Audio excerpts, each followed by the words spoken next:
Olá, realistas, tudo bem? Tudo bem, realistas? Vamos para mais um Corpus? Vamos falar um pouquinho aqui sobre a empatia doente, ou seja, a empatia fria, ou seja, a empatia ensaiada.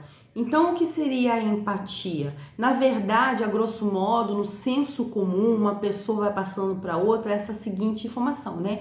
De que a empatia é se colocar no lugar do outro. Mas nós falamos assim para melhor as pessoas entenderem. Mas de fato, o que é a empatia? A empatia é a capacidade de sentir, né, a necessidade do outro, porque um dia você já esteve nesse lugar, tá? Então veja que a empatia nada mais é do que uma projeção. Então só consegue se colocar no lugar do outro, sentir o que o outro sentiu, aqueles que de fato também sentiram algo relacionado, algo parecido. Então daí vem a expressão empatia. Mas, Michele, essas pessoas narcisistas que têm um senso de grandiosidade, que têm esse transtorno de personalidade, as pessoas psicopatas, as pessoas altamente tóxicas, elas têm ali a capacidade de desenvolver uma empatia?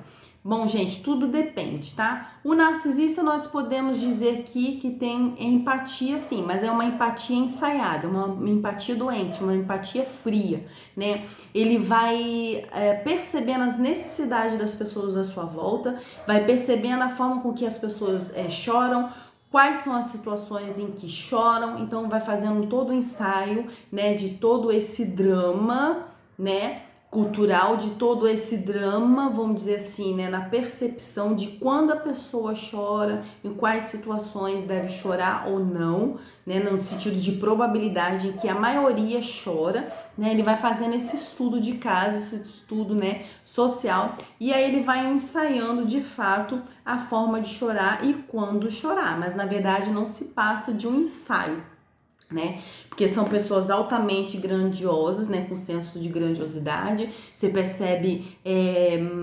maior em relação às outras pessoas, melhor em relação às outras pessoas. E o que isso tem a ver com a empatia, Michele? Quando você tem um excesso de senso de grandiosidade, você acaba achando que os elementos emotivos, né? O fato da pessoa chorar ou levar para a emoção é sinônimo de fraqueza, né, na cabeça do narcisista. Então veja que o centro núcleo dessa personalidade é o senso de grandiosidade. Então ele vai percebendo que a empatia, né, ou seja, o estado, a capacidade, o estágio de você se colocar no lugar do outro, né, vamos dizer assim, a grosso modo, aquilo que nós explicamos aqui no início do vídeo, é como se essa pessoa fosse fraca aos olhos do narcisista, né? Aquela pessoa que se dão ao prazer, ou se dão o luxo, ou se dão a oportunidade de deixar a sua emoção aflorar, são pessoas vistas como pessoas fracas perante o narcisista, né? Então veja que é uma pessoa altamente disfuncional, porque o que nos difere, na verdade, dessas pessoas que têm um transtorno de personalidade, no sentido de perversidade, no sentido de traços erráticos, né? É a empatia, porque é aquilo que nos aproxima do outro, né? De sentir de fato aquilo que o outro está sentindo. É a capacidade da gente se ajustar em função do outro, no sentido de que, bom, se doeu em mim, com certeza vai doer no outro. Então veja que tudo parte da gente. Então, se o narcisista se projeta no outro nesse sentido de que ele se acha grandioso, né, que ele tem o centro núcleo da sua personalidade, o senso de grandiosidade, né, então ele vai projetar isso nas outras pessoas também, né, em que ele é superior e as outras pessoas, as demais, são inferiores.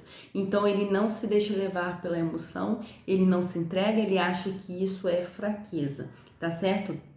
Já os psicopatas, eles não sentem nenhum tipo de empatia, né? Porque eles já nascem com uma disfunção no sistema límbico, ou seja, responsável pelas emoções, né?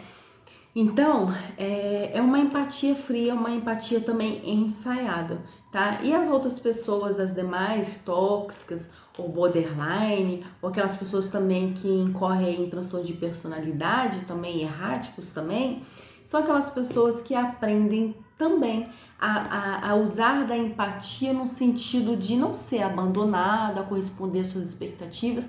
Então veja que é uma empatia doente, vamos dizer assim, tá? Então é isso. Não vamos estender aqui, porque o objetivo fim mesmo desse vídeo Córtex é que ele seja curto, tá bom? Um beijo, tchau!